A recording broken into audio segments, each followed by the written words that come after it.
Bien, donc je vais commencer avec une liste d'interrogations, de clichés pour en fait guider notre réflexion sur ce que je considère comme étant une opération essentiellement universitaire de réappropriation du concept et même de la partie opérationnelle de la problématique ressources en tant que capital naturel. Je vais essayer d'expliquer pourquoi. Du coup, le titre, s'il y en a un, va arriver un peu plus tard, puisque je voudrais, comme interrogation préalable, laisser tous les champs du possible ouverts. Et donc, j'avais envie de m'attaquer à un certain nombre de clichés qui nous entourent et qui, en fait, me permettent après de mieux préciser pourquoi on veut s'approprier les ressources. On trouve dans la... Alors, avec mes 1000 excuses pour avoir un mélange assez mal dosé de diapos en français et en anglais, mais c'est dans l'ordre des clichés. Donc, on voit apparaître très souvent protéger ou sauver la nature. Je ne vais pas faire de commentaires, mais je pense que c'est la question qui me fâche le plus souvent en écoutant ce genre de positionnement. Alors, plus précisément, il y a la question qui circule de la 6e extinction des espèces, provoquée cette fois-ci par les activités de l'homme. Je ne dis pas que la biodiversité ne prend pas un sale coup ces temps-ci. Mais si on sait ce que c'est une extinction, et quand on sait dans quelles conditions les difficultés socio-écosystémiques qui nous entourent se déroulent, je pense que cette extinction n'aura pas le temps de se produire dans les paramètres standards, puisque, c'est l'hypothèse autour de laquelle nous travaillons, je pense que les systèmes sociaux vont s'effondrer bien avant. Donc il n'y aura pas de place pour arriver à 95% d'effondrement des systèmes biologiques. Je ne pense pas que c'est réaliste. Dans la même veine, on est avec des agendas très chargés, changement climatique, biodiversité, et je ne suis pas de ceux qui disent que ce n'est pas des événements qui sont gravissimes et qui nous préoccupent largement, mais je pense que le premier, il est, comme je dis, too big not to fail, c'est-à-dire on s'attaque à une question qui, à mon avis, nécessite des étages préparatoires beaucoup plus subtil que de se poser comme hypothèse et comme objectif de rester ou pas dans les marges de 2 degrés ou plus. Scientifiquement, je ne vois pas comment on gère une question de ce type-là. La biodiversité, par contre, c'est une catégorie que je sous-dimensionnerai dans cette échelle de grandeur parce qu'elle est une composante du système ressources. Donc, aller chercher une question qui est extrêmement difficile à quantifier, il ne me semble pas une bonne façon de rentrer dans les vraies questions. Ensuite, l'urbanisation, on a encore entendu des formules qui nous disent on se dirige vers une urbanisation à 3/4 de la population mondiale. Je ne pense pas que c'est souhaitable, mais la question reste ouverte. J'aimerais juste inciter ce parterre de réfléchir à des alternatives. Parce que pour l'instant, quand on regarde l'urbanisation du monde, c'est en fait un phénomène qui est plutôt de type, comment on dit en français, la favelisation du monde. Je ne sais pas, enfin, je ne suis pas certain que c'est ça qu'on va appeler l'hyperurbanisation du monde. Décarboner l'économie.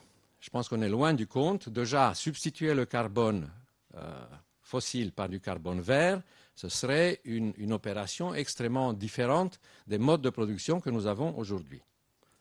Etc. Puis, il y a la question aussi de la démographie. On est tout le temps confronté, 2050, 9 milliards. Je pense que si, avec les éléments que nous allons discuter aujourd'hui, on est toujours partant pour l'idée qu'on a... à l'horizon 2050, 9 milliards d'habitants de la Terre, je pense qu'on peut réviser le concept. il me semble qu'une étape intermédiaire intéressante, et je n'aurai pas le temps de développer, me semble être celle qui arrive dans 10 ans, où on est quasiment sûr d'être 8 milliards d'individus sur cette Terre. Avec l'état de ressources que nous allons faire, la question se pose, est-il réaliste d'imaginer 9 milliards un peu plus tard? Donc voilà un peu la façon dont je pose la question sur qu'est-ce qui fait tourner le monde aujourd'hui, et peut-être depuis toujours, et la question, me semble-t-il, être natural resources, what else? Il me semble que notre histoire, c'est une histoire qui est construite sur le rapport homme-environnement et les ressources que cet environnement, avec le facteur culturel et politique qu'on imagine, ont été à l'œuvre. Je constate, en ayant fait avec les étudiants un questionnaire assez sympathique, que nous sommes des êtres à titre individuel et collectif fortement, voire obsessionnellement centrés ressources. Par contre, ce que nous constatons en regardant pas très loin autour de nous, c'est que nous sommes un système socio-économique qui est particulièrement mal cadré sur la problématique ressources. Donc, on aimerait recadrer un peu notre société sur cette problématique ressources. Le problème, c'est qu'on est devant une asymétrie extrêmement importante dans cette façon de voir le rapport de l'homme et ses ressources. Je m'explique. En tant qu'individu, voire que famille, c'est ce qu'on discute du matin au soir. Le frigo, le salaire, bon, comment est-ce qu'on va faire pour... Les entreprises ne fonctionnent que comme ça. Elles seraient mortes le lendemain matin si elles ne se posaient pas parfaitement clairement et opérationnellement la question avec combien d'ouvriers, quelles sont les matières premières, quand ça rentre, quand ça arrive, combien ça coûte, etc. Mais il y a un troisième élément dans l'affaire qui, en fait, n'a pas une démarche du même type par rapport à la question ressources. Ce sont les pouvoirs publics. Là, la ressource, c'est une non-agenda. C'est un puits ouvert. Et il me semble que c'est cette asymétrie-là qu'il faut qu'on essaye de combler, de mettre sur les agendas des pouvoirs publics la façon dont notre société gère les ressources, leur production et leur distribution, voire redistribution. C'est l'objet autour duquel on essaye d'œuvrer, de transformer cette non-agenda ressources dans une vraie agenda ressources. Pourquoi? Ça va être une des conclusions, je pense, de la matinée. C'est que malgré les discussions et l'importance que l'énergie a dans notre réflexion et dans notre stratégie collective, il me semble que si notre système va avoir une défaillance, il me semble que la première défaillance va se faire autour de la question alimentaire. Et je pense que c'est un des objets de notre discussion ici. Que les ressources sont une affaire cryptique montre aussi le travail d'une étudiante qui a sondé l'Internet par rapport à un certain nombre d'acteurs qui affichent dans leur programme la question des grands défis. Quels sont les grands défis qu'un certain nombre d'institutions, de programmes, d'entreprises affichent? On en a trouvé une vingtaine. On a retenu ce qui dépassait le score de 2, et on les a classés. Qu'est-ce qui sort comme première préoccupation? Ce sont la conservation et la problématique ressources. Séparément de la question énergie, que j'ai bien essayé de détacher. Donc si vous faites la somme des deux, vous avez une idée du rapport qui se trouve dans l'imaginaire collectif, la question de ressources par rapport à la question du climat. Première barre. Je pense que le message est clair. On a devant nous un système dans lequel les ressources est la première préoccupation, mais elle reste cryptique. Reste cryptique aussi comme solution parce que je pense que si on gère proprement ce combat entre nous et les ressources, on va avoir aussi des réponses beaucoup plus appropriées, par exemple à la question climatique. Donc, voilà un chantier qui... Que les choses vont dans cette direction-là, c'est si on regarde les données présentant la situation de la consommation globale en bleu en 2007 par rapport à la consommation prévue en 2024 de la Chine. pour le papier, pour les céréales et pour le pétrole.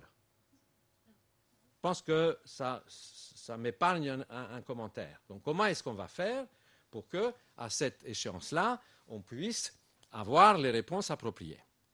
Alors, ce que ce diapo essaie de vous faire comme exercice à la maison, c'est d'aller, si vous ne connaissez pas le site, Worldometers, vous tapez Worldometers et vous regardez, vous laissez dérouler les simulations que ce programme fait. Vous allez voir l'allure de nos consommations ou de nos productions en tout genre. C'est hallucinant.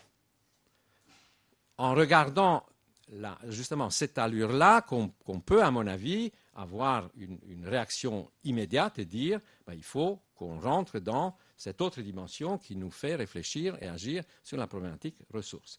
Parce que, pour revenir sur une dimension un peu plus culturelle, ce qu'on voit bien, c'est que dans notre imaginaire collectif, encore une fois, la nature comme étant un don, un cadeau, elle s'est transformée en fait dans une sorte de produit dans lequel nous avons inventé un concept qui nous fait sortir de la communauté biosphérique en tant que réseau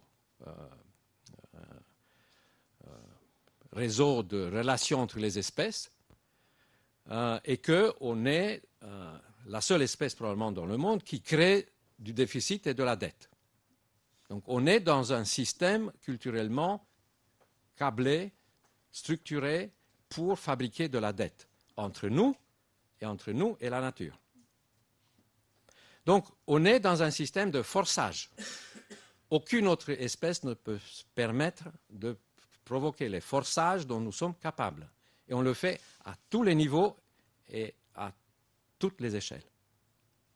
Donc on est, avec l'Anthropocène comme on le fait circuler aujourd'hui, avec l'idée que nous sommes déjà depuis les années 50 dans la grande accélération, je pense qu'on est rentré dans ce que moi j'aime considérer comme étant une société, une humanité avec la nature qui l'entoure, du low cost. C'est un vrai souci. Il faut se repositionner par rapport à ça et cet ajustement, ce réajustement, cette adéquation qui est un peu la deuxième nature de l'Institut Michel Serres, c'est d'essayer de se pencher là-dessus. On a un capital naturel, il y a une économie, il y a des activités humaines qui puisent dans les ressources, créent un système de dette socio-écosystémique et dans lequel, moi, j'ai envie d'ouvrir la discussion avec les économistes. Je pense qu'il y a des informations suffisantes dans la littérature économique pour dire que ce qu'on appelle une économie ou un marché libre ne l'est pas, puisqu'en fait, il est subventionné par ce que je viens de dire jusqu'ici. Donc, il me semble que ce dumping triple qui est social, qui est écologique et qui est financier, il faut qu'on le recalibre. Ça va être plutôt intéressant et facile parce que quand on parle des méthodes et d'évaluation, je pense que ce qu'on est en train de mettre en place, ce sont des systèmes de reporting et de notation sur ces mêmes événements. C'est l'objectif qu'on s'est fixé, de trouver les outils qui nous permettent de voir comment on peut quantifier ce que nous faisons à ce capital naturel, de telle sorte que si on veut arriver à ce que j'appelle la résilience socio-écosystémique, il faut qu'on arrive à trouver une adéquation, cette fois-ci, qui est très différente de ce que l'on fait aujourd'hui. Entre ce que nous consommons, entre ce que nous sommes capables de restaurer dans l'environnement dans lequel nous consommons, et de voir si cette adéquation entre quantité de besoins par tête de pipe, le nombre de pipes que nous sommes, et ce que c'est les ressources accessibles dans l'environnement, donne une équation à l'équilibre. Et si elle n'est pas à l'équilibre, il faut voir comment on ajuste et combien ça coûte pour ajuster. C'est un peu le programme qui s'est donné à l'Institut Michel Serres, dont le sous-titre est « Pour les ressources et biens publics ». Je pense que ça permet de cadrer à peu près ce que nous avons comme intention dans la période qui vient. Alors, juste quelques mots pour savoir ce que c'est cet état uni des ressources, parce qu'un certain nombre de disciplines se retrouvent à l'intérieur de l'Institut. Vous avez les collègues et les structures correspondantes fondatrices, donc avec l'ASCO en tête de liste sur la colonne plutôt des pays et des langues latines par rapport aux anglo-saxons ici à ma gauche.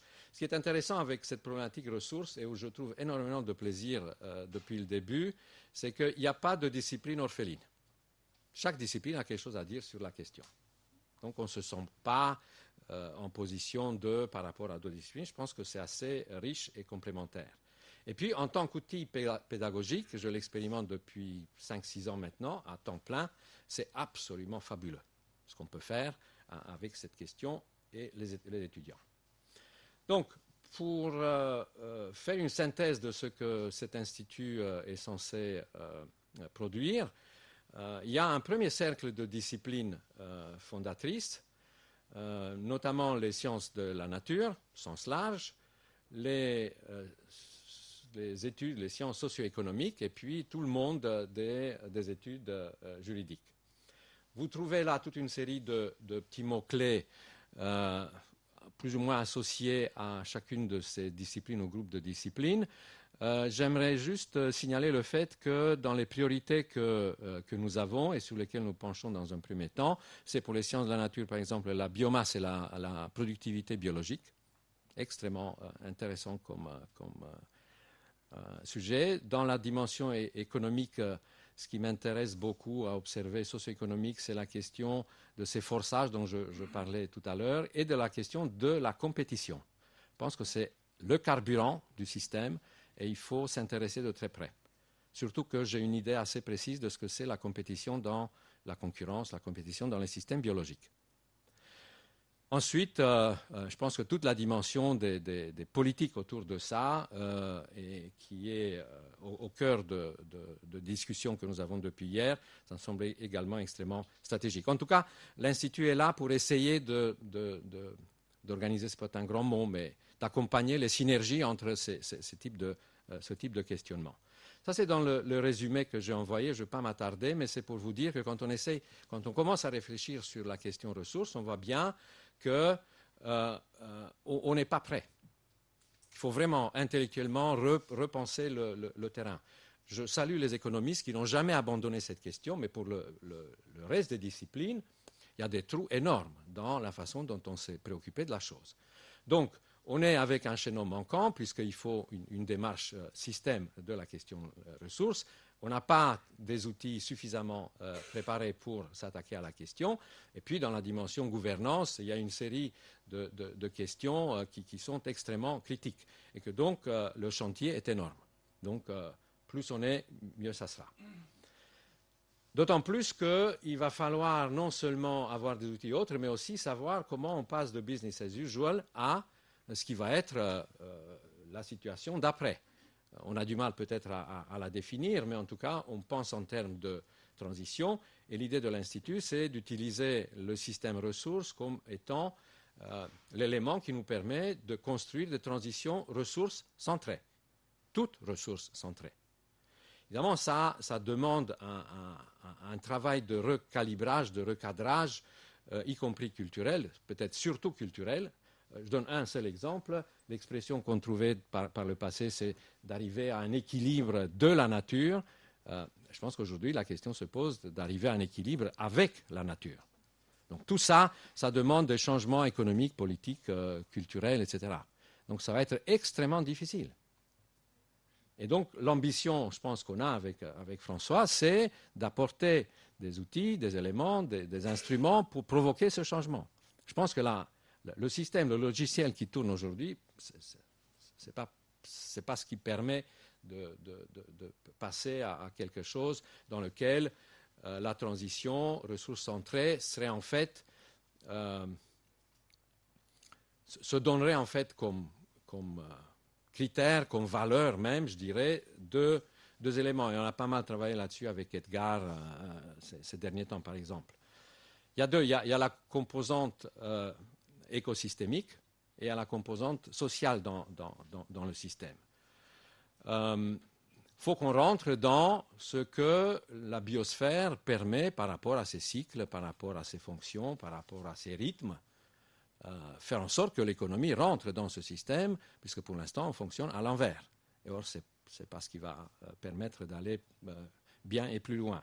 Et puis, il faut surtout, je pense que ça c'est c'est peut-être encore plus difficile que la première tâche, c'est de rétablir entre les humains des rapports qui nous sortent de cette machine infernale qui est la nôtre et qui fabrique à tour de bras de l'inégalité et des situations. Donc, on discutait toujours avec François, comment faut-il appeler, trouver le vrai terme pour le fait que à peu près la moitié de la population mondiale ne mange pas à sa faim, voire meurt de faim.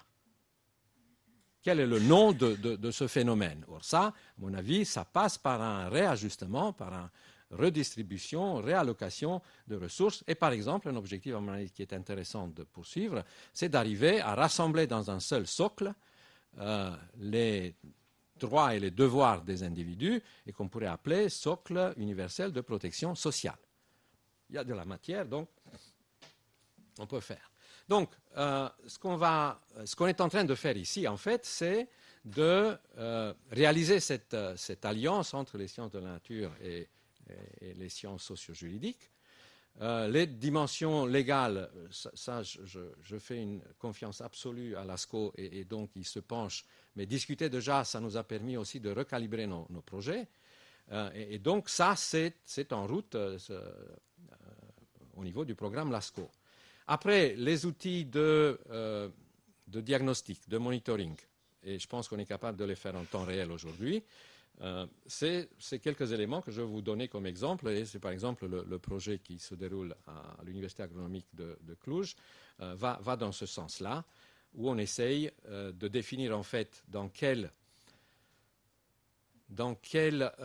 sont les ressources accessibles, pour faire simple, et quel est le cadre juridique, social, politique dans lequel cette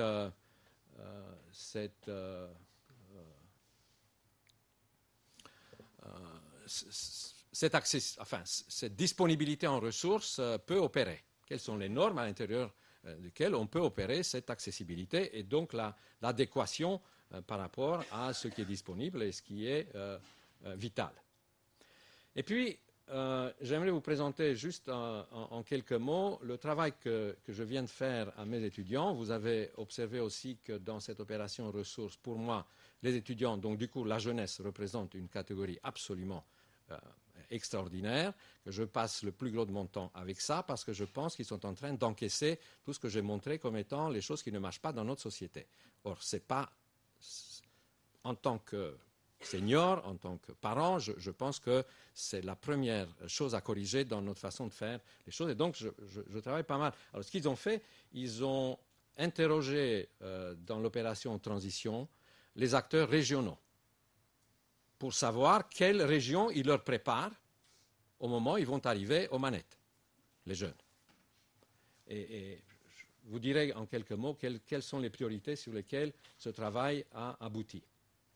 Donc, quand on veut quantifier la part de ressources que nos sociétés s'approprient, on peut utiliser un tas d'indicateurs. Alors, on est en train de comparer un certain nombre. Il y a l'empreinte écologique, par exemple, mais la plupart des économistes considèrent que c'est une très, très fausse piste. Pas d'état d'âme. Après, au Muséum d'histoire naturelle, on collabore avec Denis Couvet qui s'est penché sur ce paramètre qui indique l'appropriation humaine de la production nette primaire. Human appropriation of net primary production.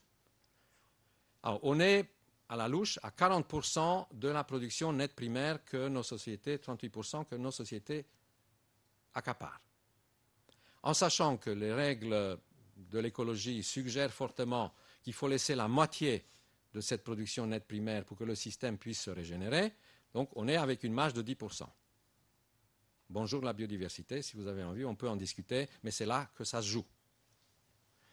Un autre indicateur sur lequel d'ailleurs on a mis plus de paquets, c'est de faire en fait de la comptabilité environnementale. D'essayer pour un territoire donné, produire un tableau de bord dans lequel on sache quel est l'état de santé des ressources naturelles essentiellement renouvelables à la surface de la Terre dont on dispose. Cette moulinette a été imaginée à l'Agence européenne de l'espace et avant qu'elle soit imposée aux populations, on pense qu'une validation universitaire s'impose. Et donc la moulinette est censée donner pour chaque territoire cible, ça peut aller d'une communauté de communes jusqu'au mappamonde, en partant de la cartographie des utilisations des sols.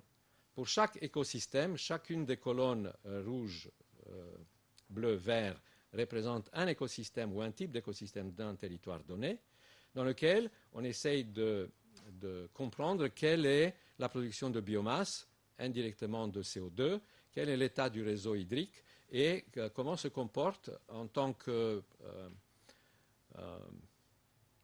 cohérence ou fragmentation ou état, bon état ou mauvais état, les habitats et les paysages.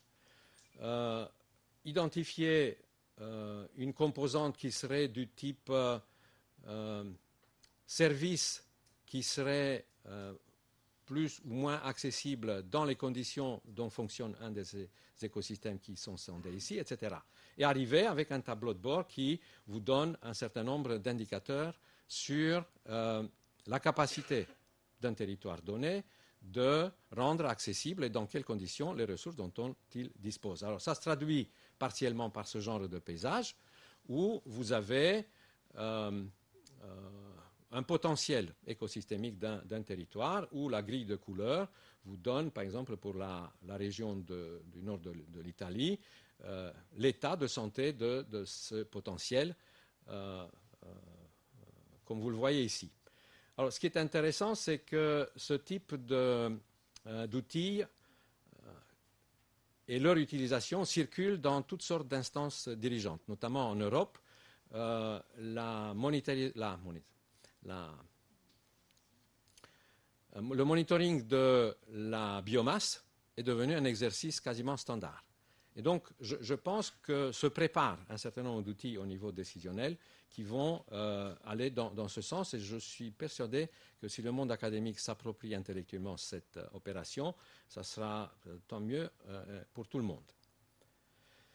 Quelques mots, et là je termine, sur le travail que les étudiants font au niveau régional, donc Rhône-Alpes, de la transition écologique. Donc ils questionnent en fait l'ensemble des acteurs dont les décisions vont peser sur la façon dont la région va évoluer dans les années qui viennent. Donc des pouvoirs publics jusqu'aux ONG en passant par les expériences alternatives. Le travail a consisté à interroger des acteurs sur qui ils sont, comment ils font, quels sont leurs objectifs, qu'est-ce qu'ils ont réalisé ou pas, qu'est-ce qu'ils produisent comme document pour éclairer le citoyen ordinaire sur la transition en Rhône-Alpes, définir la transition dans leur système, etc.